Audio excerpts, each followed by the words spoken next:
Por favor, abramos nuestras Biblias en el libro de Oseas. Oseas capítulo 2, ¿ya? Y estamos estudiando el libro de Oseas, entendiendo el amor de Dios y cómo este amor realmente tiene unas características las cuales los dioses de la antigüedad no se comparaban con Él, y cuando trataban de compararse con Él siempre quedaban cortos en el alcance de su amor, de su sabiduría, de su bondad, de su eternidad, de su omnipotencia, de su omnipresencia. Es decir, algo hermoso del libro de Oseas, y algo que yo también estaba pensando, es que cuando comenzamos a estudiar el libro de Oseas, comenzamos en el capítulo 1, ¿no es cierto?, en el cual el Señor le dice al profeta que encuentre una mujer, que se case con una mujer, la cual va a convertirse en una prostituta. Y después esto va a ser para demostrar al pueblo que si Oseas va a tener amor por una mujer la cual Oseas no formó en el vientre de su madre, por una mujer la cual Oseas no la conoció incluso antes de nacer, cuánto más Dios no va a tener amor por el pueblo que Él escogió, por el pueblo que Él conoció a cada uno de ellos incluso antes de que ellos sean formados en el vientre de su mamá. Incluso Él los formó en el vientre de su madre. Entonces vemos que el amor que nos demuestra el libro de Oseas acerca de Dios es un amor relacional, íntimo, un amor que nadie puede encontrar en ninguna otra persona o cosa sino solamente en Dios.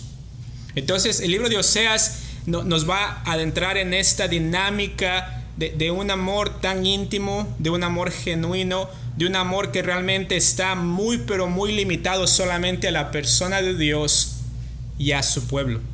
¿Ok?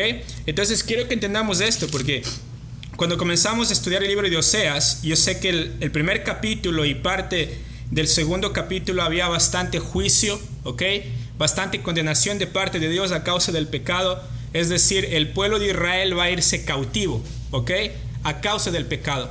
Es decir, figurativamente hay un divorcio entre Dios y su pueblo a causa de la infidelidad del pueblo hacia Dios, ¿ok? Entonces estamos en esta etapa en la cual la relación es turbulenta, en cual la esposa decidió irse con otros esposos y prostituirse, pero en medio de esta relación turbulenta es donde un amor genuino y verdadero realmente sobresale, ¿ok? Esa es la parte más hermosa del libro de Oseas, ¿ok?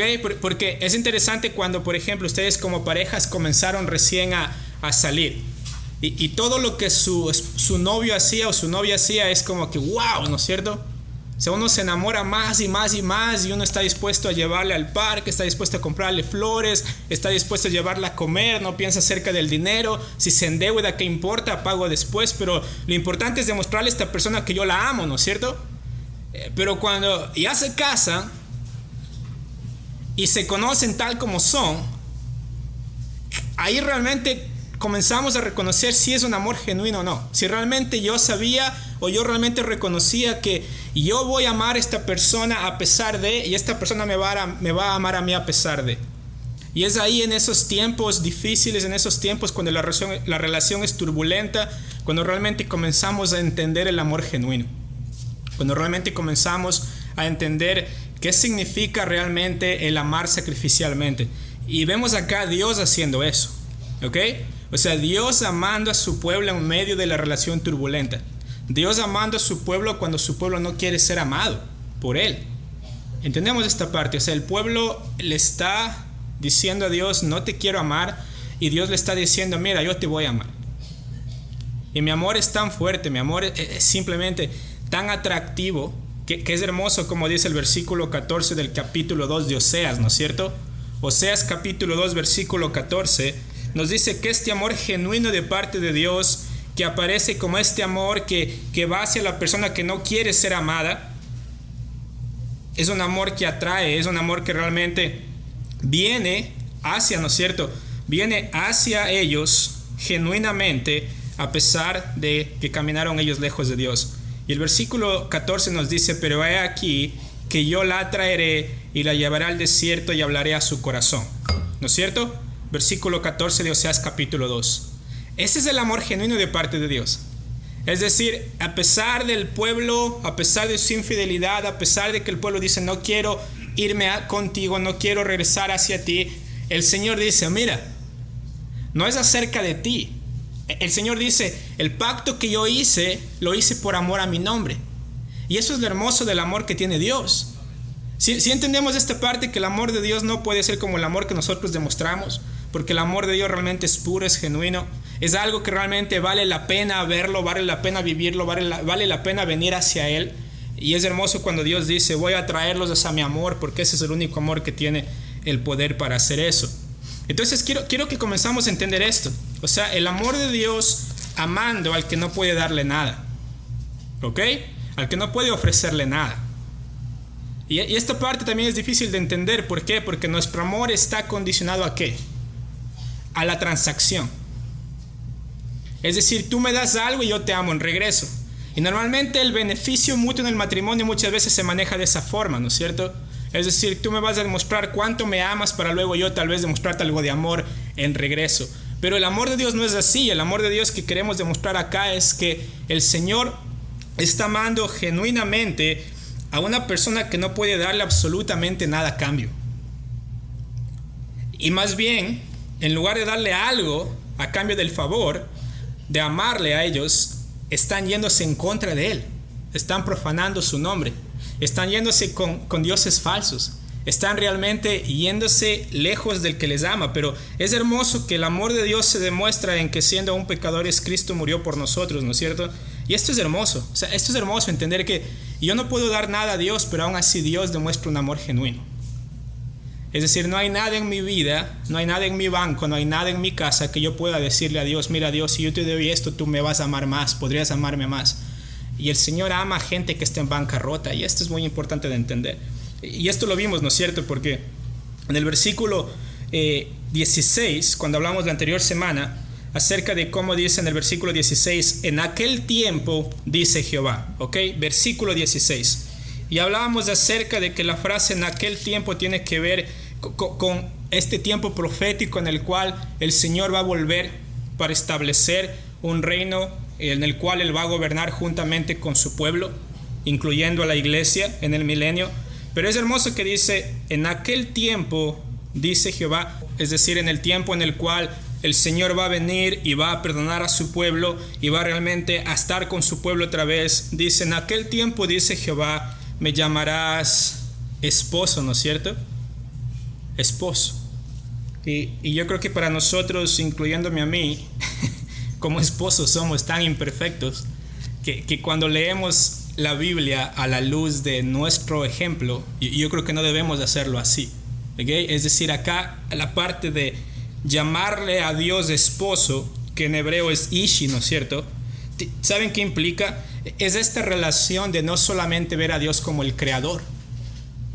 No tiene que ver con esta relación de ver solamente a Dios como el creador, porque muchas religiones falsas ven a Dios como el creador, reconocen a un ser supremo como el creador. ¿Ok? Esto es algo que se da y se da de una manera en la cual nosotros no podemos negarla. O sea, hay mucha gente que dice que cree en Dios y que Dios creó el mundo. ¿Ok? 100%. O sea, a veces incluso ahora más que antes, ya no hay muchos ateos, sino más bien hay gente que dice, yo creo en Dios. ¿Ok? Pero acá es hermoso porque Dios, el amor de Dios no está demostrado tanto en el hecho de solamente una creencia de que Dios existe, sino en la verdad de que el Señor, siendo creador, ha establecido una relación de pacto con su pueblo. Es decir, no solamente es Dios, porque cuando vemos a Dios de lejos es una relación impersonal, la cual es un ser inalcanzable. Pero el pacto que Dios hace con el pueblo de Dios hace que Dios, siendo lo que es Él, hace una relación de pacto de amor con su pueblo, que Él les permite que ellos le llamen como esposo. Y si ustedes reconocen las dinámicas de la relación de esposo y esposa, tiene que ver con una intimidad. Y yo creo que la sociedad ahora simplemente ha manchado nuestra cabeza con el hecho de pensar que intimidad tiene que ver solamente con sexo. ¿Ok? Y realmente nos ha dañado la cabeza de tal forma que cuando utilizamos la palabra intimidad, nuestra mente vuela a todo lado. Y es difícil traerla de regreso.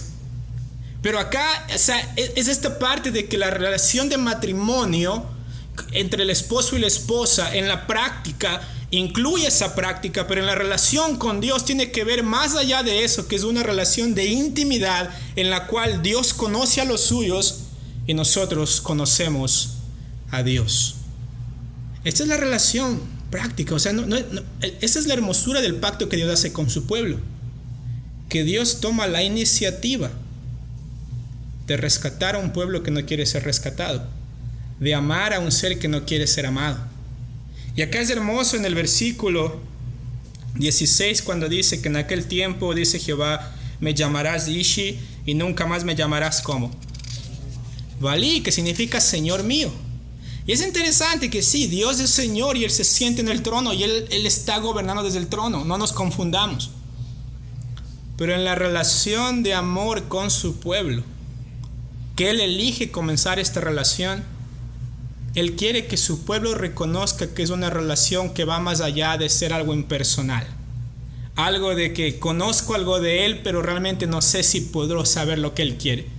Es la relación de este esposo que baja y para nosotros prácticamente se vuelve hombre en la persona de Jesucristo, muere como hombre, aún siendo Dios también, para que al vivir una vida perfecta, al morir pagando el precio por el pecado, al resucitar teniendo un cuerpo nuevo, demostrando lo que nosotros vamos a hacer en el futuro, ahora intercediendo por nosotros en el cielo, demuestra ese amor de que realmente Dios quiere que le conozcamos.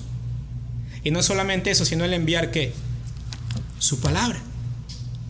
¿Ok? Entonces vamos entendiendo un poco cómo la relación de Dios, Él no quiere que digamos una relación tan ambigua, una relación que no puedo conocer al esposo. Acá es una relación que realmente Dios quiere que lo conozcamos, que estableció una relación con nosotros, que nosotros podemos decir, Él es mi esposo, y Él puede decir, esta es mi esposa, que genuinamente se aman. ¿Ok? Entonces no traigamos nuestro contexto de matrimonio a la Biblia y tratar de entender la Biblia a la luz de nuestro contexto de matrimonio. No, acá es un ejemplo puro, un ejemplo genuino, un ejemplo de alguien, de un esposo que realmente se entrega por su esposa por amor. Entonces debemos entender esto. ¿Ok? Entonces el amor de Oseas nos demuestra un Dios que castiga el pecado, un Dios que toma en serio el pecado, un Dios que va a juzgar el pecado, pero asimismo un Dios que llama a su pueblo a tener una relación cercana con Él. Una relación cercana con Él. Y miren, esta noche, y yo quiero hacer un paréntesis acá, si ustedes no tienen una relación cercana con Dios a través de Jesucristo, ustedes necesitan venir a los pies de Cristo. Porque no hay forma. Es interesante que Jesús en los evangelios le dice a uno de los discípulos, ¿no es cierto? Señor, ¿cuándo nos mostrarás al Padre? Y uno esperaba que Jesús abra los cielos y diga, ahí el Padre. Pero Jesús dice, han estado tanto tiempo conmigo y todavía no me han conocido. Y luego Jesús va a decir, y hoy el Padre somos uno. Y comienza a ver esta dinámica en la cual los apóstoles empiezan a entender que Cristo, que Dios mismo se encarnó en la persona de Jesucristo y vino hacia ellos. Y dentro de la vida de los discípulos, mis hermanos, incluso cuando están en el mar de Galilea, Jesús está dormido y los discípulos están como locos y le dicen, Señor, despiértate que vamos a ¿qué? Vamos a perecer. Y Jesús se levanta y le dice al mar ¿qué? Simplemente levanta la mano y el mar se queda quieto. ¿Por qué? Porque Él es Dios. Pero al mismo tiempo los discípulos veían la humanidad de Jesús y sabían que era verdad. Y decían, ¿acaso Dios está caminando entre nosotros? Y la respuesta era ¿cuál? Sí, porque es el amor de Dios demostrado en la persona de Jesucristo. Entonces Cristo vino para que nosotros podamos tener una relación cercana con Dios, para que dejemos de ver a Dios como ese ser impersonal, el cual está en algún lugar y no sé, pero algún día tal vez lo voy a ver, a que sepamos como lo dijo Jesús. O sea, yo soy el camino, la verdad y la vida. Nadie viene al Padre si no es solamente a través de mí, dijo Jesús. Entonces, es hermoso, Juan 14:6, ¿no es cierto? Pero bueno, entonces vemos que el Señor quiere una relación con su pueblo y el Señor se presenta como el esposo. Pero ¿qué es lo que va a hacer el esposo? Y ¿saben qué? Esto es hermoso porque el primer beneficio, ¿ok? El primer beneficio que viene de tener a Dios mismo como el esposo, como el que realmente establece una relación de pacto con su pueblo, está en el versículo 17. ¿Ok? El versículo 17. Y acá lo primero que nos dice es, o sea, me llamará esposo, ¿por qué? ¿Cuál es la primera razón que dice? Porque quitaré de su boca, ¿qué? Los nombres de los Baales. ¿Ok? Es decir, la razón por la cual le van a conocer a él como el esposo es porque va a poner orden en la casa. Y va a poner orden en la casa primeramente quitando de la boca de su pueblo los ídolos que ellos se habían carvado para sí mismos. Es como dice, el amor del esposo se encuentra reflejado en el hecho que al esposo realmente le importa la casa, que él empieza a limpiar la casa. Y lo primero que hace es comienza a limpiar el corazón de su pueblo. Y dice, voy a quitarles el amor que ellos tienen. ¿Por quién? Por los dioses falsos. Y es interesante que dice acá, dice en el versículo 17, quitaré de su boca. Y es interesante porque quitar de su boca se utiliza como un eufemismo para decir no mencionará más. ¿Ok? Es decir, no mencionará más los nombres de los Baales. Y no mencionar más los nombres de los Baales significa no traerá más a la memoria los nombres de sus dioses falsos. Esa es la figura acá. O sea, es hermoso porque es como que se conecta con quitar de la boca y dice acá, quitaré de su boca los nombres de los Baales, y dice, y nunca más se mencionarán sus nombres. Le quita sus nombres de su boca y luego hace que su pueblo realmente ya ni siquiera se acuerde de los ídolos a los cuales ellos estaban adorando. Y miren, y es interesante porque cuando alguien no recuerda algo, mis hermanos, es algo que ha sido quitado de la memoria, ¿no es cierto? O sea, algo que le quitan de la memoria es algo que uno se ha olvidado, que uno ya no regresa a ello. Y la promesa del Señor como el esposo es que Él va a quitar de su boca la mención de los ídolos y ellos ya no van a nombrar, ya no vendrá a la memoria sus ídolos falsos. Eso es lo que hace el Señor con su pueblo. Es decir, les trae una nueva memoria, les da nuevas palabras. Y algo que es hermoso, miren lo que dice Isaías 63, mis hermanos. Isaías 63.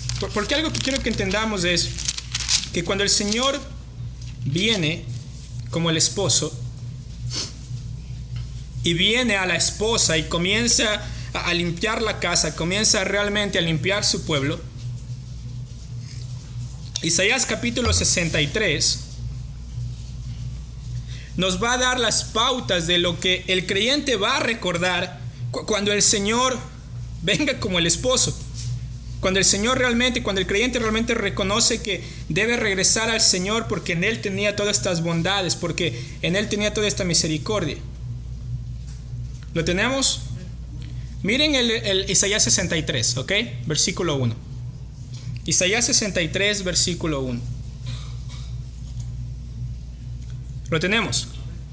¿Quién es este que viene de Edom? ¿Lo tienen? ¿Quién es este que viene de Edom, de Bosra, con vestidos rojos? Este, hermoso en su vestido, que marcha en la grandeza de su poder. Acá está hablando de Cristo, ¿ok? Está hablando de la batalla cuando Él va a establecer su reino milenial. Y dice acá, yo, el que habla en justicia, grande para salvar. ¿Quién es ese? Es Cristo. Y dice acá, miren, ¿por qué es rojo tu vestido y tus ropas como el que ha pisado el lagar? He pisado yo solo el lagar, y de los pueblos nadie había conmigo. Los pisé con mi ira y los hollé con mi furor, y su sangre salpicó mis vestidos y manché todas mis ropas. Hay una figura acá de una guerra, ¿ok? Y dice en el versículo 4, porque el día de la venganza está en mi corazón. Y dice, y el año de mis redimidos ha llegado. Miré y no había quien ayudara, y me maravillé que no hubiera quien sustentase, y me salvó mi brazo y me sostuvo mi ira, y con mi ira hollé a los pueblos y los embriagué en mi furor y derramé en tierra su sangre. ¿Entendemos esta parte? Isaías 63, 1 al 6. ¿Ok? O sea, mis hermanos, para entender el amor de Dios necesitamos entender que el Señor es un Dios santo. Y cuando entendemos que Dios es un Dios santo, entendemos realmente que bajo el estándar de Dios Él castiga el pecado. Pero ahora en el versículo 7, ¿qué dice? ¿Ok? Porque quiero que podamos entender esta parte de la día de venganza de Jehová a la luz de lo que el Señor ha provisto ahora, para que no tengamos que ser parte de ese día. Dice, de las misericordias de Jehová, ¿qué? Recordaré. ¿Ok? Eso es hermoso. De las misericordias de Jehová recordaré, de las alabanzas de Jehová conforme a todo lo que Jehová nos ha dado, y de la grandeza de sus beneficios hacia la casa de Israel, que les ha hecho según sus misericordias y según la multitud de sus piedades. Entonces aquel profeta está escribiendo de aquel día, el día en que el Señor va a venir. Pero también en aquel día, ¿qué va a suceder? El Señor va a seguir dando misericordia. Y acá es hermoso que dice, ¿de qué se va a acordar su pueblo? Se va a acordar de sus misericordias, se va a acordar de sus bondades. Y eso es algo hermoso, porque si dice, acá en el versículo de Oseas 2, nos dice que el pueblo, que Él quitará del pueblo los nombres de los Baales y ya no mencionará. Pero acá nos dice que lo que el pueblo de Dios va a mencionar, ¿qué es? Las misericordias de Dios, se acordará de la grandeza de sus beneficios. ¿Y qué dice el versículo 8? Porque dijo, ciertamente mi pueblo son hijos que no mienten, y fue su Salvador. En toda angustia de ellos él fue angustiado, y el ángel de su faz los salvó. En su amor y en su clemencia los redimió, y los trajo y los levantó todos los días de la antigüedad. Miren lo que dice Génesis capítulo 8. ¿Ok? Génesis capítulo 8.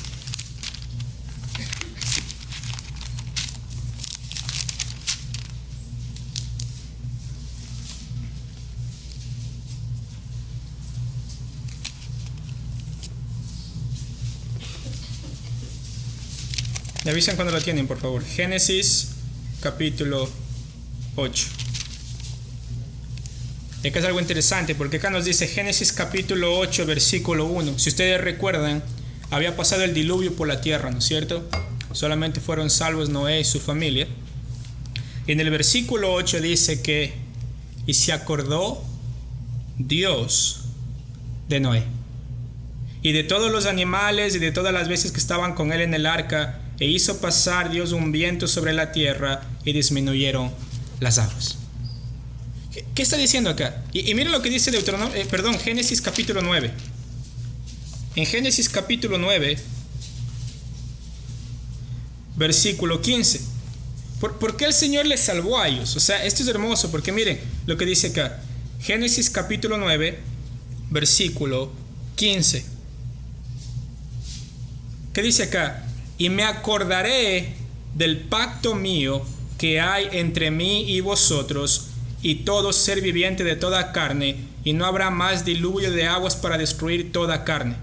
Y estará el arco en las nubes y lo veré, y me acordaré del pacto perpetuo entre Dios y todo ser viviente con toda carne que hay sobre la tierra. Y acá vemos esta palabra hermosa de me acordaré, me acordaré, me acordaré. Y es esta parte de Dios realmente acordándose de su pueblo, pero acordándose significa que Dios va a actuar en favor de su pueblo. Y actúa en favor de su pueblo basado en los pactos que Él ha hecho con su pueblo.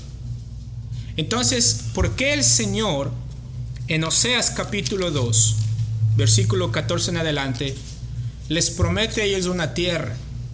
¿Por qué? Porque en Génesis capítulo 9, el Señor le había prometido a Noé que ella no va a destruir la tierra otra vez con un diluvio. Entonces es hermoso como el Señor ha hecho un pacto en Génesis con Noé, y ese pacto lo sostiene con Oseas, y ese pacto lo sostiene en el milenio. Y quiero que vayan viendo esta parte en la cual Dios se va acordando de su pueblo en diferentes etapas de la historia. Y acordarse de su pueblo implica que el Señor llega como ese esposo a salvar a su pueblo para que su pueblo se acuerde de Él y ya no mencione los dioses falsos. Y el Señor quita los dioses falsos y su pueblo comienza a adorarle a Él otra vez como el único esposo al cual su pueblo ama. Miren lo que dice Éxodo capítulo 2.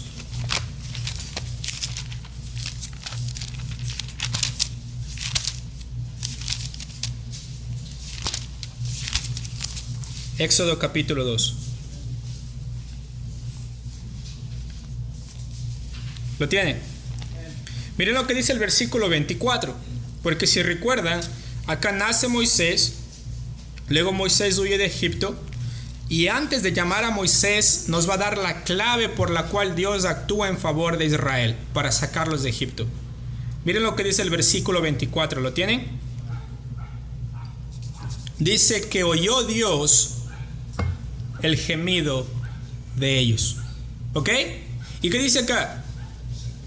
Y se acordó de su pacto con Abraham, con Isaac y con Jacob.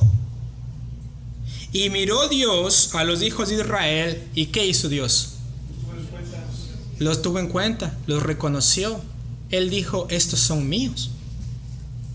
¿Ok? ¿Qué quiero que veamos, mis hermanos? Es esta relación íntima. Que cuando el Señor ama a alguien, o sea, Él no lo deja. Él se acuerda. Él regresa otra vez para darle beneficio. Él lo perdona, le extiende misericordia. Entonces el pueblo necesitaba entender esto. Que si el Señor le quitaba a ellos los ídolos, ellos iban ya no a recordar sus ídolos, sino que iban a recordar al Dios que les salvó. ¿Pero por qué iban a recordar al Dios que los salvó? ¿Por qué? Porque ese Dios se había acordado de ellos primero. ¿Entendemos? Ese es el amor de Dios. Que a lo largo de la Biblia nos dice que Dios se acordó y actuó en favor de ellos.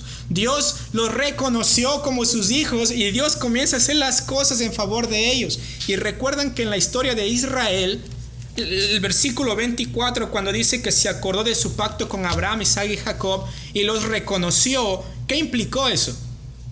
Que el Señor saque a su pueblo de una de las naciones más poderosas del mundo en ese tiempo, conocido como Egipto.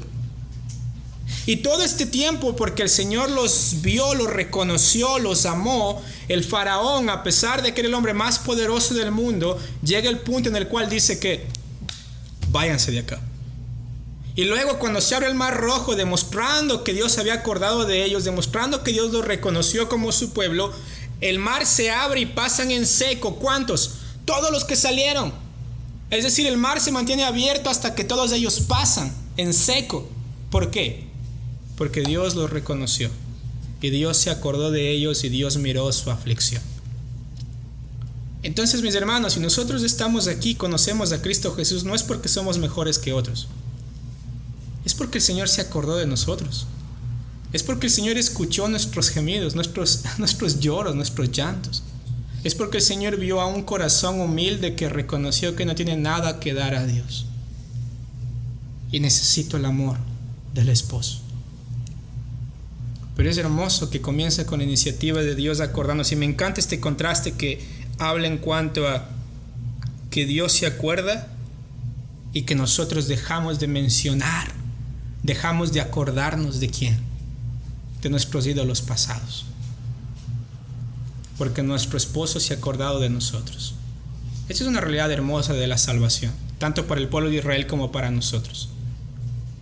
No sé ustedes, pero yo creo que si alguien nos dice yo creo en Dios, está bien. Pero si alguien dice yo creo en Cristo Jesús y Él es mi Salvador y mi Señor, y nuestra vida no está cambiando, algo está mal.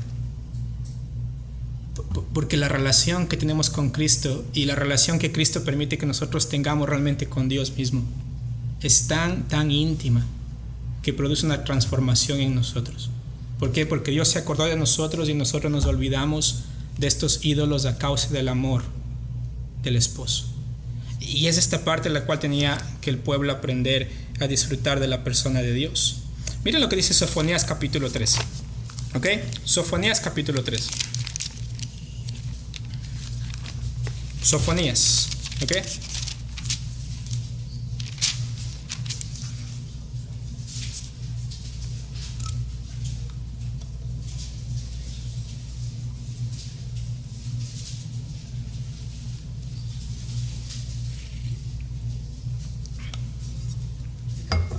capítulo 3, versículo 11.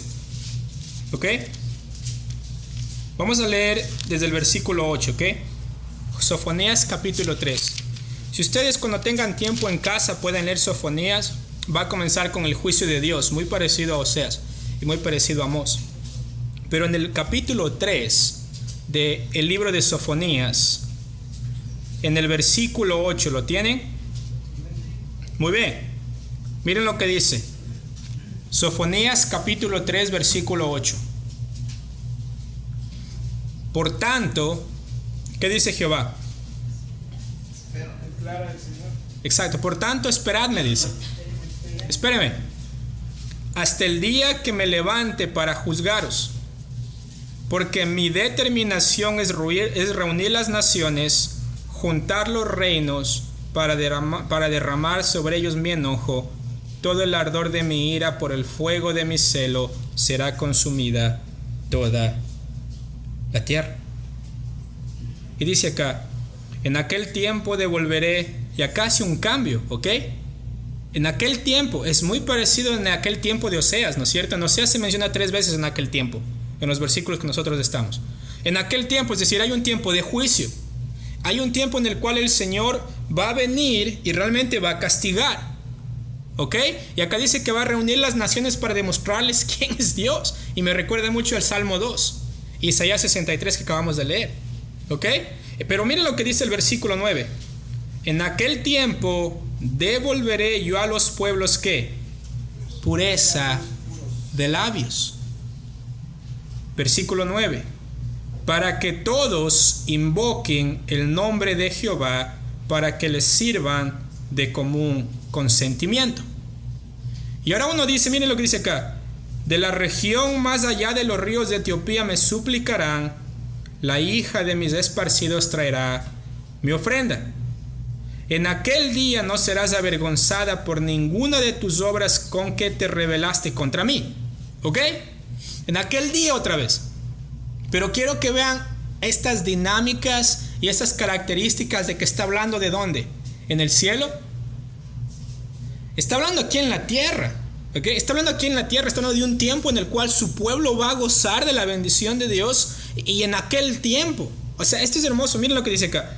En aquel tiempo devolveré yo a los pueblos pureza de labios para que, ¿cuántos invoquen el nombre de Jehová? Para que todos invoquen el nombre de Jehová. Ahora les pregunto, ¿eso es ahora? ¿Está pasando ahora esto? Para nada. ¿Ha habido un tiempo en la historia de Israel que ha pasado esto? Para nada. Incluso cuando Constantino el emperador quiso cristianizar al mundo entero, ¿saben qué pasó? Pasó todo lo contrario. Él hacía que se bauticen los soldados de él y tuvo el símbolo de la cruz y él decía, con este signo venceré, y al final fue contraproducente. Todo el mundo se hacía llamar cristiano y a la final nadie llegaba a ser cristiano, porque se convirtió en la religión del Estado. Pero acá es hermoso que dice que acá hay un tiempo en el cual, en el versículo 10, de la región más allá de los ríos de Etiopía me suplicarán, y de las hijas de mis esparcidos traerá mi ofrenda. Y en aquel día, dice el versículo 11, no serás avergonzada por ninguna de tus obras con que te rebelaste contra mí. ¿Por qué? Porque entonces quitaré de en medio de ti a los que se alegran en tu soberbia, y nunca más te ensorbecerás en mi santo monte. Y dejaré en medio de ti un pueblo humilde y pobre, el cual confiará en el nombre de Jehová. El remanente de Israel no hará justicia ni dirá mentira, ni en boca de ellos se hallará lengua engañosa, porque ellos serán apacentados y dormirán, y no habrá quien los atemorice. Mis hermanos, esto no está pasando ahora, para nada. O sea, esto no está pasando ahora para nada. Si hay algo que no hay en Israel es paz. ¿Ok? O sea, si yo escucho en las noticias algo que me doy cuenta en Israel es que no hay paz. Pero la promesa del Señor es que habrá un tiempo en el cual el remanente de Israel no hará injusticia ni dirá mentira. ¿Y por qué? ¿Porque son perfectos? No, porque el Señor Jesús va a estar ahí. Y esto, mire, quiero que vean esto, porque el Señor quitará algo y dará algo. Y miren lo que dice Zacarías. Zacarías capítulo 3.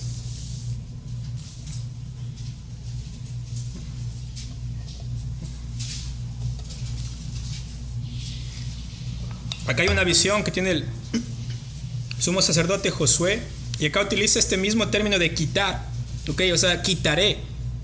Y dice acá, versículo 4 de Zacarías 3, y habló el ángel y mandó a los que estaban delante de él diciendo que, ¿lo tienen? Zacarías capítulo 3 versículo 4. ¿Lo tienen? Muy bien. Y habló el ángel y mandó a los que estaban delante de él diciendo que, quitadle esas vestiduras viles. Y a él le dijo, mira que he quitado de ti tu pecado y te he hecho vestir de ropas de gala. Miren lo que dice Zacarías capítulo 9 versículo 7.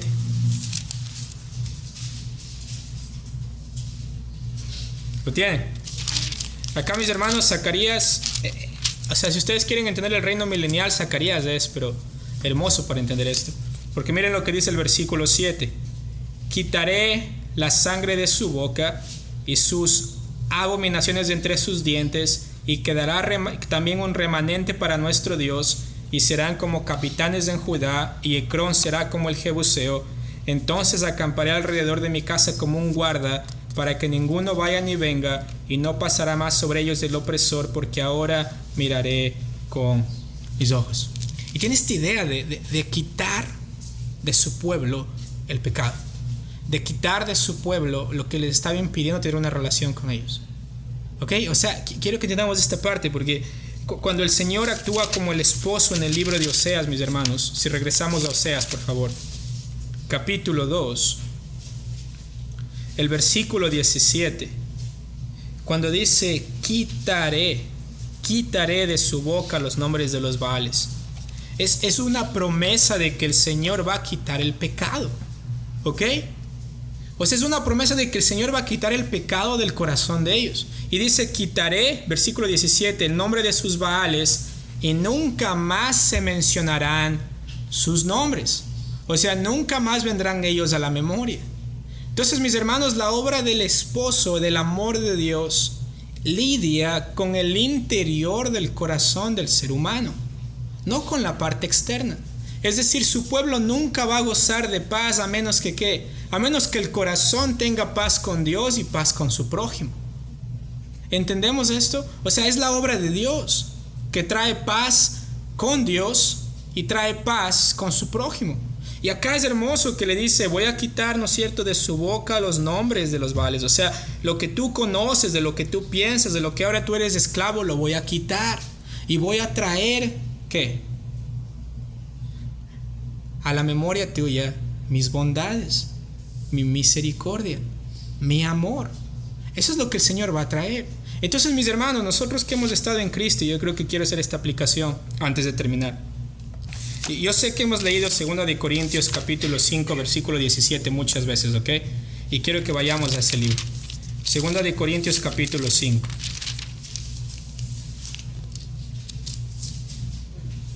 Porque mis hermanos, necesitamos entender que sí hay un futuro para Israel, el cual va a tener a Jesús gobernando desde Jerusalén y va a hacer un reino para su pueblo. Y después podemos hablar un poco más acerca de lo de la creación, que hablan los versículos posteriores. Pero 2 de Corintios capítulo 5, mis hermanos, versículo 17, y eso leímos también la anterior semana, dice, de modo que si alguno esté en Cristo, nueva criatura es. ¿Por qué es importante esto? ¿Por qué es importante esto?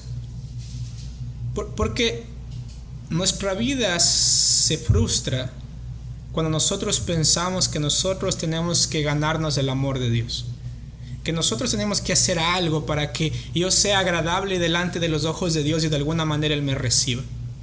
Pero mis hermanos, es por fe para que nadie se gloríe.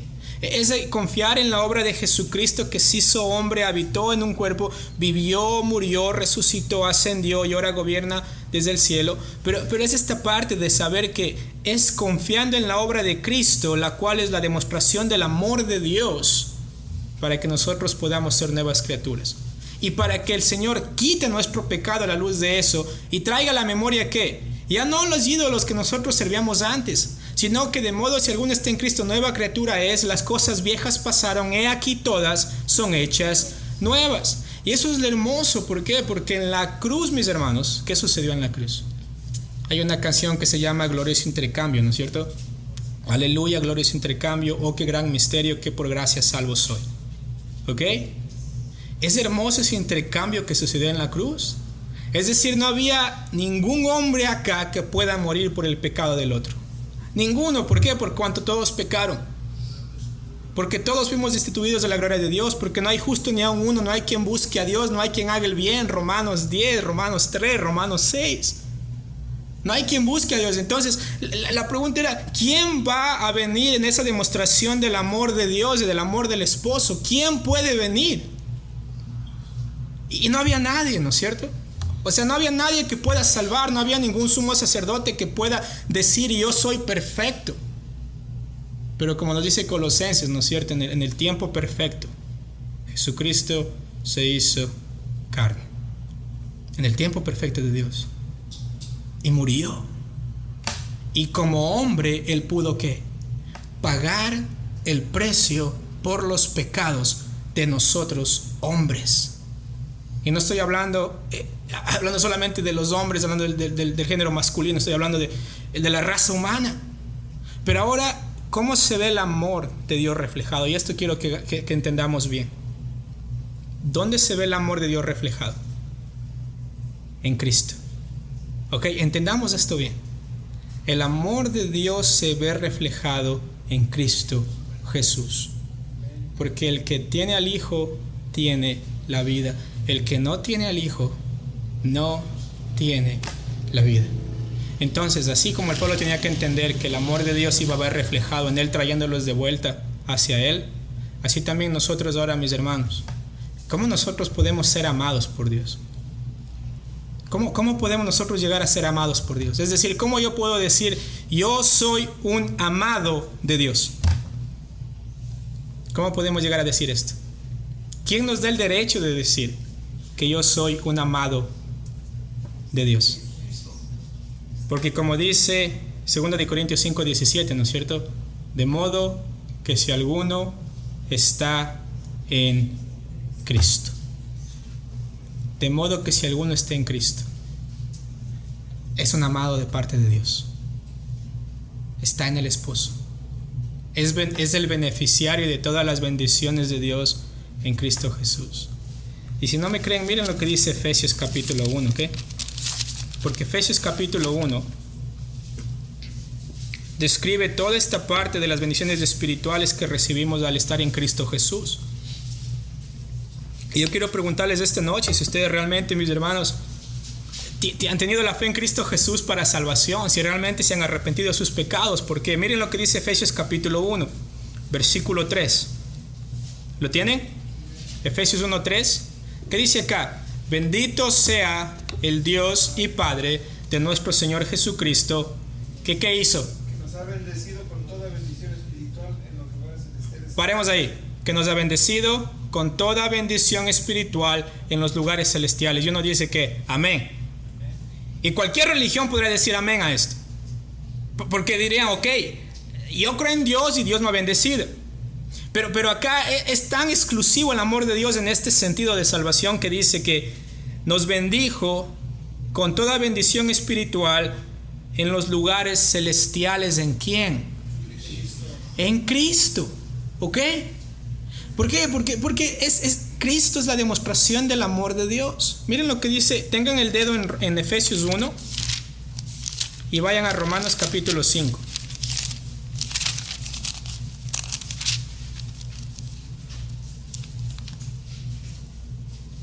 ¿Ok?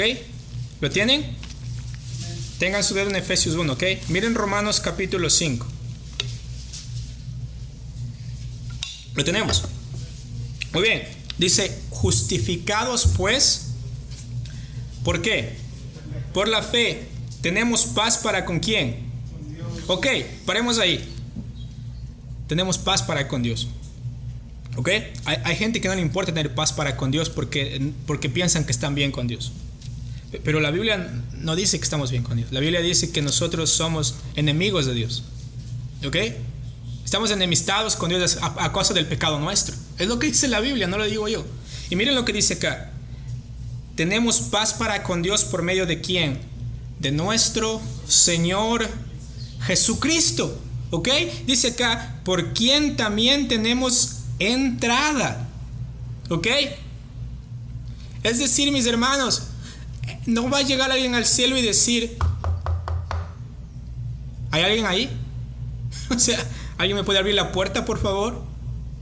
¿Por qué? Porque ¿quién es la puerta al cielo? Cristo Jesús. Entonces dice, tenemos entrada. No es decir, tenemos la posibilidad de ir al cielo si así Dios al llegar allá nos dice, bueno, ¿qué tan bueno fuiste? Dice acá, tenemos entrada por la fe. ¿A qué? A esta gracia en la cual estamos firmes y nos gloriamos en la esperanza de la gloria de Dios. Y no solo esto, sino también nos gloriamos en las tribulaciones, sabiendo que las tribulaciones, ¿qué? Produce paciencia, y la paciencia prueba, y la prueba esperanza, y la esperanza no avergüenza. ¿Por qué? Porque el amor de Dios ha sido derramado en nuestros corazones por el Espíritu Santo que nos fue dado. ¿Cuándo nos es dado el Espíritu Santo? Cuando creemos en Cristo Jesús. Entonces, mis hermanos, el amor de Dios solamente viene a través de Cristo Jesús. Y no solamente eso, sino que dice que cuando el Espíritu Santo de Dios viene, el amor de Dios es derramado en nuestros corazones. Ese es el amor genuino. ¿Ok? Ese es el amor genuino. Y miren lo que dice acá. Porque Cristo. ¿Ok? Miren esto. Porque Cristo, cuando aún éramos, ¿qué? Débiles. ¿Ok? Esta parte es muy importante de entender. Porque no dice porque Cristo cuando éramos fuertes, o porque Cristo cuando teníamos recursos, o porque Cristo cuando yo tenía algo que darle a Dios. Dice porque Cristo cuando éramos débiles a su tiempo murió ¿por quién? Por los impíos. Él no vino por los justos. ¿Por qué? Porque justo no hay ni aun uno. Dice que Él murió por los impíos. Ciertamente apenas morirá alguno por un justo. ¿Qué dice acá? O sea, dice, miren, a duras penas ustedes van a querer morir en el lugar de alguien que no ha hecho nada malo, entre comillas, que es la persona perfecta. Si a mí me dicen que muera por alguien, hang up, ¿no es cierto? Como que contesto el teléfono y lo apagamos ahí mismo. Número equivocado, ¿no es cierto? Wrong number. Pero es interesante que nos dice que la hermosura del amor de Dios es que, o sea, cualquiera estaría dispuesto a dar su vida por una buena obra. Y vemos películas, ¿no es cierto?, que van a salvar el mundo, toman un cohete y se van a un planeta, y luego van a un meteorito y lo parten para que el mundo se salve. Pero acá dice, miren, o sea, con todo, pudiera ser que alguno osara morir por el bueno, que se atreviera a morir por el bueno.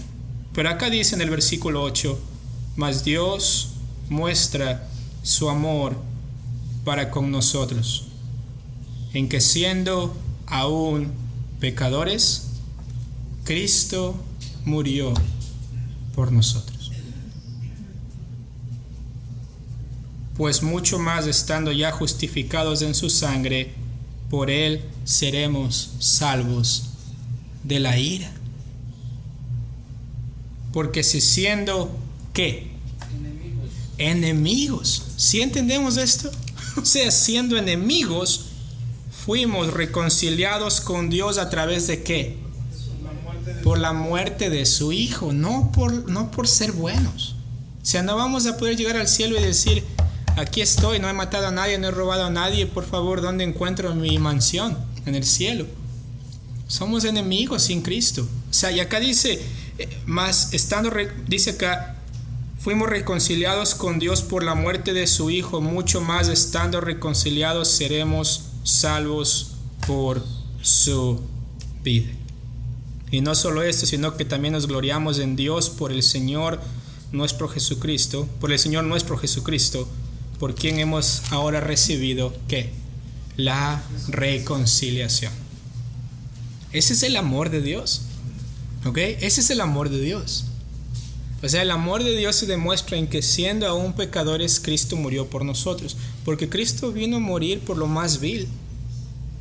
no por los justos, sino por los pecadores como nosotros. ¿Ok? El hombre perfecto que vivió acá como hombre y vivió perfecta obediencia, sin pecado, para que nosotros podamos ser los beneficiarios de la vida de Él, de la obediencia de Él, y para que Dios pueda vernos y pueda ver el sacrificio de Cristo y pueda decir: pagado está. Tu cuenta ha sido saldada, no me debes nada. ¿Pero por qué? Porque estás en Cristo. Porque el amor de Dios se refleja en Cristo Jesús. Entonces, mis hermanos, no nos olvidemos que no hay camino al cielo sin Cristo. No hay entrada al Padre sin Cristo. No hay perdón de pecados sin Cristo. No hay evangelio sin Cristo. Necesitamos recordar eso, porque eso es lo que nos va a permitir ver el amor de Dios reflejado cada día en nuestras vidas. Que Cristo murió por nosotros, fue sepultado, resucitó, fue visto por más de 500 personas, nos dice 1 Corintios capítulo 15, estuvo por 40 días enseñando a sus discípulos y luego ascendió al cielo. Pero no solamente eso, sino que Él va a volver. Él va a volver y va a volver por nosotros. Entonces, les animo a que podamos ver el amor de Dios reflejado en estas dos cosas, ¿no es cierto? El Señor quitando el pecado de nuestras vidas a través del sacrificio de Cristo, y segundo, dándonos una nueva vida. Es decir, no vamos a mencionar más a nuestros ídolos. ¿Por qué? Porque hemos entendido el amor genuino y el amor incondicional del Padre a través del Hijo. Pero no solamente eso, sino que vemos a Israel esperando que su Mesías venga otra vez físicamente y ponga sus pies en Jerusalén y gobierne por 1000 años desde Jerusalén, porque esa es la promesa que le hizo a Abraham, a Isaac, a Jacob. Esa es la promesa que le hizo al rey David, y esa es la promesa que viene en el nuevo pacto, y que al tener un nuevo corazón van a poder ser partícipes del reino de Dios. Y quiero que podamos entender el amor de Dios a través de ello. Entonces, mis hermanos, yo sé que el amor de Dios, es algo que no podemos entender, pero podemos vivirlo, podemos realmente experimentarlo a través de la muerte de Cristo Jesús, a través de la fe, el arrepentimiento en Él. Y les invito a que podamos leer Efesios capítulo 2 para terminar. Efesios capítulo 2 y leer el versículo 11, ¿ok? Efesios capítulo 2 versículo 11. Efesios capítulo 2 versículo 11. Y quiero que tengamos bien presente esto, ¿ok? Porque muchas veces, cuando nosotros estamos predicando, a veces damos o a veces pensamos que estamos diciendo que somos mejores que otros, o que los cristianos, estamos en un nivel moral superior. Para nada. O sea, el cristiano verdadero entiende que la salvación ha sido por gracia, que él no se merece estar ahí. Y miren lo que dice acá en el versículo 11. Por tanto, ¿qué? Recuerden, ¿ok? Un recordatorio muy importante. Recuerden que en otro tiempo vosotros los gentiles, en cuanto a la carne, erais llamados en circuncisión por la llamada circuncisión hecha con mano en la carne. O sea, es decir, no eran judíos, ¿ok? Estaban alejados de los pactos de Dios. Y dice acá, en aquel tiempo estaba así en ¿quién? Sin Cristo. Alejados de la ciudadanía de Israel y ajenos ¿a qué? A los pactos de la promesa. ¿Sí ven qué importante que son los pactos que el Señor le ha hecho a Israel? Son muy importantes. Y dice acá, sin esperanza y sin Dios en el mundo. ¿Ok? Eso tenemos que recordar. ¿Ok? No somos mejores que otros, más bien éramos peores. ¿Ok? El apóstol Pablo decía, vean, yo soy el peor de los pecadores. Incluso él, al ser escogido como apóstol, él decía, yo como un abortivo, es decir, como yo llegué con las justas a ser apóstol, no me merecía. Pero dice acá que cuando estábamos lejos, sin Dios, sin el mundo, versículo 13, ¿lo tienen? ¿Qué dice el versículo 13? Pero ahora en Cristo Jesús, vosotros que en otro tiempo estabais lejos, clave aquí, habéis sido hechos cercanos a través de ¿qué? A través de la sangre de Cristo. ¿Ok? no es por obras para que nadie se gloríe, es por la sangre de Cristo que se derramó en la cruz del Calvario, que fue ofrecida por los pecados de los que van a creer. Y miren lo que dice acá, porque ¿quién es nuestra paz? Cristo, que de ambos pueblos hizo uno, derribando la pared intermedia de separación, aboliendo en su carne. ¿En la carne de quién? De Cristo, ¿sí ven? Qué tan importante era que Cristo sea 100% hombre, 100% Dios. Porque solamente un hombre podía pagar por los pecados de otro hombre. Pero solamente Dios podría recibir la ira para el pago por los pecados. Y dice acá, la ley de los mandamientos expresados en ordenanzas para crear en sí mismo de los dos uno solo y nuevo hombre, haciendo la paz. Y mediante la cruz que reconciliar con Dios a ambos en un solo cuerpo, matando en ella las enemistades. Y vino y anunció las buenas nuevas de paz a vosotros que estabais lejos. ¿Y a quién? Y también a los que estaban cerca. Porque por medio de él, de Cristo Jesús, los unos y los otros, tenemos entrada por un mismo espíritu. ¿A quién? Al Padre. Es el amor de Dios. ¿Ok? Un pueblo que no quería ser amado. Un pueblo que estaba ajeno a Dios, alejado de Dios, enemigo de Dios, enemistado con Dios, que estaba corriendo de Dios, ha sido traído acerca de él. Pero no porque nosotros lo buscamos, sino porque ¿qué?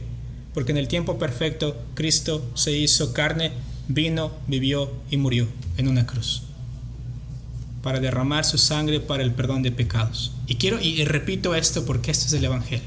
O sea, esto es el amor de Dios. Este es el amor de Dios. Solamente podemos ser partícipes del amor de Dios si estamos en Cristo Jesús. Entonces quiero esta noche, así como el pueblo de Israel tenía que entender el amor de Dios. Mis hermanos, si están corriendo de Dios, ya dejen de correr de Dios. ¿Ok? Acérquense a Él. Corran hacia Él. ¿Ok? No corran de Él, corren hacia Él. Y arrepiéntense de sus pecados y confíen en Cristo Jesús. Porque la palabra promete que al que viene a Él, Él no le echa fuera. El que viene a Él no le rechaza. El que viene con un corazón arrepentido y una fe genuina, mis hermanos, el Señor le perdona, le limpia sus pecados y le hace una nueva criatura. Entonces quisiera que esta noche, si ustedes no han hecho esa decisión, quisiera que mientras el hermano Bob está orando para terminar, puedan ustedes realmente ponerse a cuentas con el Señor. Y si no han confiado en Cristo, por favor, pídanle al Señor que les perdone sus pecados y que les dé una nueva vida. Hermano Bob, por favor, si puede terminar orar para terminar.